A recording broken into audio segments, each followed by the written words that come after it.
A few years back, when I was 18, I entered a very rebellious phase in my life. I have always been a prodigy child. Always did as I was told. Never stayed out late. Didn't smoke. Didn't drink. Scored the highest in all my classes. All my family, my friends, and my friends' families thought I was the perfect kid. But then, something changed. I was on a lot of medication due to my health, and I started going through bouts of depression. I started acting up like never before. I stopped going to school. I would stay in bed all day. Didn't talk to anyone. And then slowly, I started talking to strangers online. Initially, it was just chatting online. I would talk to a few people till I found someone interesting. Would dedicate all my time talking to them till they no longer held my interest, and then moved on to the next person. This went on for about a year. Then I eventually started meeting these people in person. Most of these meetings were sexual, and I was very reckless. I slept around with more people than I'd like to admit. And regardless of my lack of concern for my own safety, I somehow never met anyone that had evil intentions. We'd meet a couple of times, do the dirty, and that was that. Until I met this one guy. I was talking to a couple of guys at the time. I wasn't in any sort of relationship, but just being a hoe. So this guy starts talking to me and asks me about my hobbies, my interests, what I do. I told him I do not smoke or drink, and he was shocked. I told him it wasn't that I'd never done it. I tried, but just felt like it wasn't my thing. We talked for a couple of weeks. I ended up talking about how I've been going through depression, and at first, he just listened. Eventually, he started telling me that I should try smoking. It would help me relieve anxiety and stress, and I always turned it down. But he was relentless. After a month or so of talking online, we decided to meet. We had never had any sort of sexual conversation or anything, so we were just going to meet as friends. I was supposed to meet another guy, an acquaintance, for something I needed. So, I suggested to the online chat guy that we meet briefly for lunch, and then he can drop me off to the other guy's place. He agreed, and we decided on where and when to go. The day we were supposed to meet, we met at a local cafe. We had brunch, and then I got in his car for him to drop me off at the place I had to go. It was a good 45-minute drive, so I put on some songs and decided to relax. 5 minutes into the drive, he offered me a cigarette. I declined. He insisted, and kept insisting till I gave up and agreed. I opened the box, and there was only one cigarette in there. I told him it was his last one, and asked if he was sure he wanted me to smoke it, since he would have enjoyed it more than I. He said yes. I took the cigarette out, and there was something odd about it. It didn't look like it was store-bought. It rather looked like it had been rolled by hand. But then again, I had never smoked enough cigarettes to be sure, so I lit it and smoked it. I couldn't even smoke half of it. It made me inexplicably nauseous. So, I gave up halfway through and offered it to him. Instead of smoking it, he put it out and threw it away. I thought it was weird, but assumed he probably didn't want to smoke while driving. 30 minutes into the ride, I started feeling very sick. My whole body was shaking. I was extremely nauseous. I could barely keep my eyes open. I kept telling him I wasn't feeling good, that maybe we should go to the nearest ER instead of where we were going. And he kept telling me to relax and lay back. Everything about that ride felt off. I told him to stop the car and drop me off wherever we were. He refused. All I could think of was pulling out my phone and calling for the police. When he noticed what I was doing, he immediately stopped the car and I got off. I couldn't stand, so I sat on the roadside and called the guy I was supposed to visit. He immediately drove to where I was and picked me up, took me to his place where I threw up all over his living room multiple times. For the next hour and a half, I just laid on the couch, my whole body shaking and constantly throwing up. The guy brought me water, gave me some electrolytes, and kept insisting on going to the hospital, but I refused.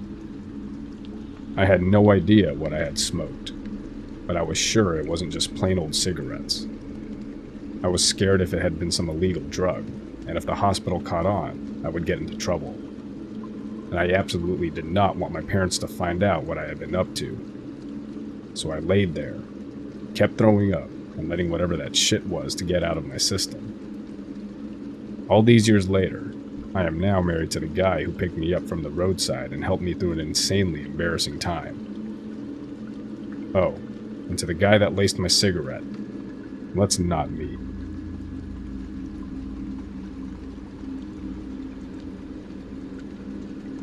About 3 years ago, I was a waitress during the height of COVID. It was my first ever job, and I remember being so excited to start as soon as possible.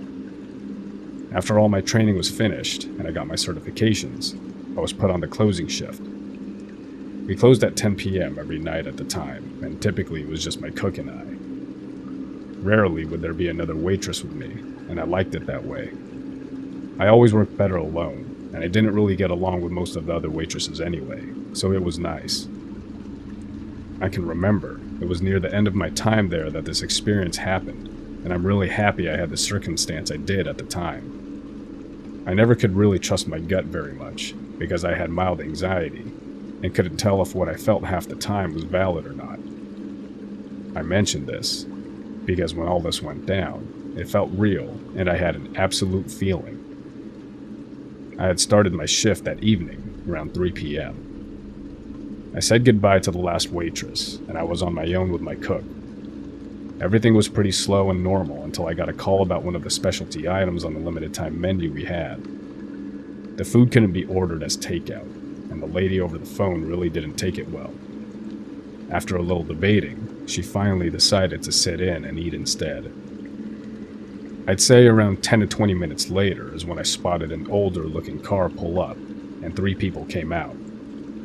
2 men and a woman who looked to be in their 30s to 40s. I could tell it was the same lady I spoke to over the phone, judging by her attitude coming in. I further confirmed it by asking, since I already had a pretty good idea of what she wanted to eat. What I thought was an act of mild embarrassment and pettiness was actually something much more sinister later on. Her attitude toward me changed when she saw me. She was much nicer and more cooperative. This didn't ring any bells at first, because it was something that most people who wanted to look good in front of others would do. I sat them at a booth and took their orders. I noticed they had a red binder and a black pen. Remember this. I then went to tend to my other customers, as there were a couple other tables I was waiting on. Once I brought their food out to them, they asked me if I knew any realtors. I found this to be normal, as this being the tourist vacation state it is, it wasn't uncommon for outsiders to be looking for getaway homes. I would say this was reasonable for me to assume it was nothing if they didn't already look like the unsavory type of people, if you get what I mean. Nonetheless, I gave them the phone number to a realtor I knew closely and well, since I often went to church with her. There weren't any other notable interactions I really had, aside from occasional small talk if I wasn't doing anything or refilling their drinks. It was around 4:30 p.m. now, and they were the last of my tables to leave the restaurant. If any of you were in the food industry, you know that as a server, you don't really get breaks. Just a lunch most of the time, and sometimes not even that if it's super busy all day. So, my cook and I took this as an opportunity to take a well-deserved break. We walked out behind them and had a small chat with them. I should mention by now that the front of the restaurant had a disabled ramp coming up to the doors. It was long because the building was on a raised foundation. This is important. Now, I didn't really notice it at the time, but one of the men took my cook to the other side of the ramp, down near the end, and was chatting with him over a cigarette. I was behind the railing at the top of the platform where the ramp plateaued. Luckily, the other man and the woman were on the other side of the railing about 5 feet below, but in front of me. We were having some small talk, and they started to ask some personal questions, such as if I lived in the area. if I smoked weed, how old I was, etc. I hadn't quite learned yet that telling strangers such personal things wasn't a good idea. However, this for some reason was starting to raise some red flags. I gave very vague answers to all her questions as best as I could. Unfortunately, they still persisted in trying to have some sort of communication with me outside of my work, whether or not I said no. I suppose when they realized that I wasn't going to give that information up, the woman finally got to her point. She had told me that she had a business offer for me. It was for a cleaning service. I don't like cleaning anyway, so regardless I would have said no. However, what she said next solidified my answer. She proceeded to tell me that she owned a maid service called the Pretty Kitty's Maid Service. She said she needed pretty and young girls like me, that she had 10 girls now as it was, and she wanted to expand. She mentioned how they get paid $30K, she didn't specify the time length, and how it would be a great opportunity for me to help her with her business. I instantly knew at that point that it certainly wasn't a maid business, and I was in danger. However, I didn't understand just how much danger I was in. I politely declined her offer, and told her I liked my job as it was, that I was satisfied working for my boss. She tried to further convince me by telling me how easy it was, and reiterating how much I'd make under her supervision. She mentioned how she had a van for her business and described it to me. I can't exactly remember what she told me, but I do remember how she told me to follow her to her car. She said she'd show me a picture of her van and her car, but her phone was in her hands. I knew for certain I wasn't going anywhere with her or near that car. I declined yet again and said that I was fine right where I was. I said she could show me on her phone instead, but she was hesitant. After which, she proceeded to end the conversation and left with the two men. A little shaken, I walked back into the restaurant with my cook and told him what I had just experienced. He joked about how I'd have good money if I went with them. Because I didn't take the situation as seriously as I should have, I laughed with him. At the end of that night, when the cook's grandmother came to pick us up, I mentioned the weird interaction. A panicked look came over her, and she sat silent, staring at me. I got confused and asked her if everything was okay. That's when I learned the signs of human trafficking. She broke it to me that I was almost trafficked, and I was incredibly lucky I didn't get kidnapped. My stomach dropped, and I started to panic at the realization of just how much danger I was in. Nothing really happened after that, except for the red binder and the black pen I told you to remember. I went to work the next day, and a customer walked in. Now normally, in my part of town, not many people like to sit and relax for a while. They're mostly there to just eat and leave, as it wasn't exactly a cafe. Well, I get into my apron and sit this gentleman down. He was well dressed, not in a suit and tie, just nicely dressed. He was alone. I sat him at a single booth and took his order of one single coffee.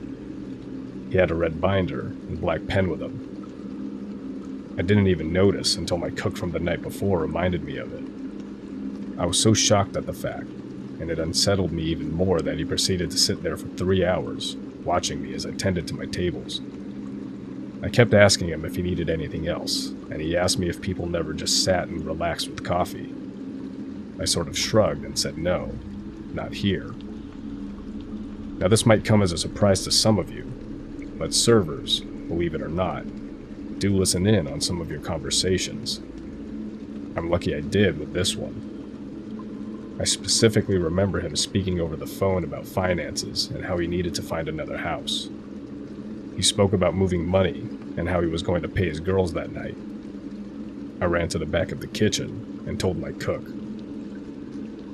Thankfully, he came out with me to, quote, help deliver some plates in order to throw the guy off.